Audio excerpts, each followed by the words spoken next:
Bago pa tuluyang matapos ang buwan na to, ihahabol ko na ang naging ganap namin sa birthday ng aming Bluetooth. Wala na kasi akong maisip na pagdadalhan pa sa kanila. Kaya naisip ko na lang na try naman namin ngayon ang mag-staycation. At dito nga sa Azure North ang napili kong pagganapan ng second birthday ni Blue. Pagdating namin sa Azure, dumiretso na ako kaagad sa receptionist para isettle yung dapat isettle at mag-fill up ng form na kailangan sa pag-check-in. Ito ang unang gagawin nyo pagdating nyo para ibigay sa inyo yung inyong visitor pass. Tatanungin lang kayo kung anong unit at hihingan kayo ng isang valid ID. Pagkakuha nyo ng inyong visitor pass, dediretso naman kayo sa mailbox na katabi lang ng kanilang reception area para hanapin yung susi ng inyong magiging kwarto. Pagkatapos nyo makuha yung susi nyo, pwede na kayong dumiretso sa inyong magiging kwarto gamit ang elevator. Bali, 2 kwarto ang nakuha namin. Magkaiba nga lang kami ng tower.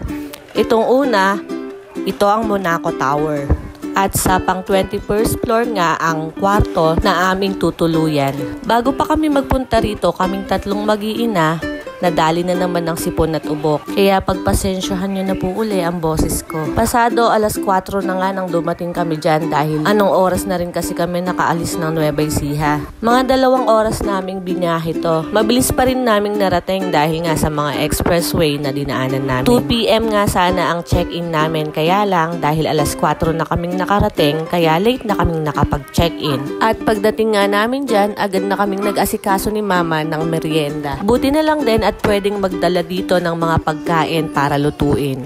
Kaya isang araw bago ang punta namin dyan, namalengke na muna ako ng mga pagkain simula sa merienda, hapunan, at umagahan. Dahil medyo marami kami, nagluto kami ng fishball, kikiam at saka nag-steam kami ni Mama na siomay para konting pantanggal gutom bago kami magsimula sa pagluluto ng mga handa ni Blue.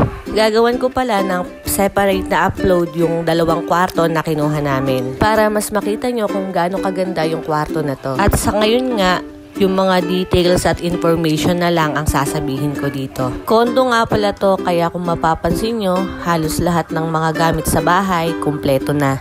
At ang kailangan mo na lang talagang dalhin ay yung mga personal na gamit mo at mga pagkaing lulutuin para mas lalo ka pang makatipid kesa umorder at kumain sa labas. Sa dami ng mga na-chat ko sa mga may-ari ng unit dito sa Azure North, natutuwa naman ako dahil sa isang mabait na owner ako nag-end up. Ang address nga pala ng Azure North ay NLEX Corner, Jose Abad Santos Avenue, Barangay San Jose, City of San Fernando, Pampanga. At ang pangalan ng FB page ng nabook ko na room namin na to ay 2015. Dito ito sa Tower ng Monaco, Unit 2128 at 21st floor.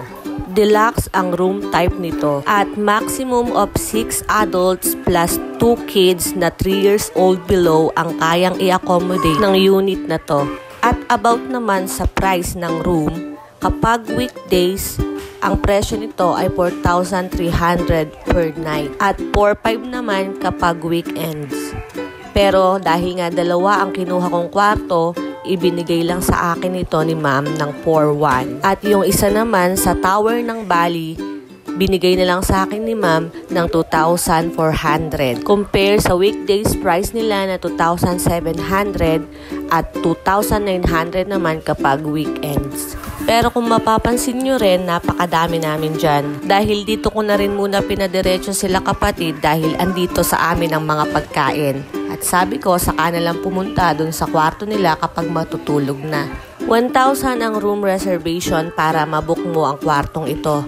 Pero hindi ito refundable, but it can be rescheduled 14 days prior the booking date. And balance must be paid strictly before check-in. Siguraduhin nyo rin na meron kayong connection sa internet o may load kayo pang mobile data dahil lahat ng transaction nila sa payment, pati yung deposit na refundable na 1,000 must be made via GCash or bank transfer to the rightful owner. And about naman pala sa parking, kung gusto nyong mag-park under the tower ng napili nyong tower, kailangan nyo ring sabihin sa kausap nyong owner. at meron yung additional na 400. Pero meron namang free parking located in front of Home Depot. At kami, doon na lang namin pinark yung sasakyan para makatipid ulit. At siya nga pala, bago ka nga pala makapasok sa tower nila, doon pa lang sa gate papasok sa Azure, hahanapin na sa inyo ng guard yung guest advice form. At yung guest advice form na yon is manggagaling sa kausap mong owner one day before ng punta nyo. At kailangan din yon sa reception, hinahanap yon ng receptionist. At about din nga pala sa mga decoration, may ino-offer din ng bawat owner ng unit ng mga celebration decor packages. Kung gusto mong ma-surprise yung celebrant, basta sasabihan mo lang yung owner ng nakuha mong unit. And then, about naman sa mga price, yung package A ng unit na nakuha ko is start ng 1,000. Pero hindi na ako nag-avail, masyado nang crowded kami. May dinala din naman ako na board, kaya lang nakalimutan ko din nung mismong nakaredy na yung mga pagkain, kaya useless lang din. At sa mga oras nga na yan, nakakaluto na rin kami ng mga 2 putahe at 2 putahe na lang ang kulang para makapagsimula na kami ng pagkain at ma-celebrate na namin ang birthday ng aming Bluetooth. Bale, sa kwarto na yan, 10 adults kami saka 3 bata. At ayan na nga, nakaluto na kami. Yan lahat ang handa ni Blue. Diyan na namin niluto lahat yan. Nagluto kami ng sinigang na hipon, pork steak, chop suey, at spaghetti. At bumili lang din ako ng cake. Yung fried chicken naman, balak ko sanang bumili na lang sa binibilan namin doon sa may tapat ng eskwelahan bago pumunta. Kaya lang, hindi naman nagtinda, kaya walang chicken. At nung okay na, nakaluto na kami, inaayos na rin ang lamesa, kaya pinag-pray na ni Pastor si Bluetooth. At pagkatapos mag-pray, binasbasan niya and then kinantahan na namin siya. Happy birthday to you. Happy birthday to you. Happy birthday, happy birthday, happy birthday to you. Happy birthday, Happy birthday, Blue. At pagkatapos, syempre ang hinihintay ng lahat, nagkainan na din kami. Simple lang naman tong naging celebration ni Blue. Pinagkasya ko lang kung ano yung binigay na budget ng daddy nila. Sobrang nakakapagod kasi pagka sa bahay naghanda. Pagka sa bahay, palengke mo, luto mo, hugas mo. Tapos may masasabi pa sa'yo pagkatapos. Kahit na pinakain mo na nga, tapos may shawi pa, may masasabi at masasabi pa rin ng tao. Kaya ganito na lang ang gusto ko. Yung kami-kami na lang. At para din napaparanas namin sa mga magulang namin yung gusto naming maranasan nila. So, paano masyado ng mahaba?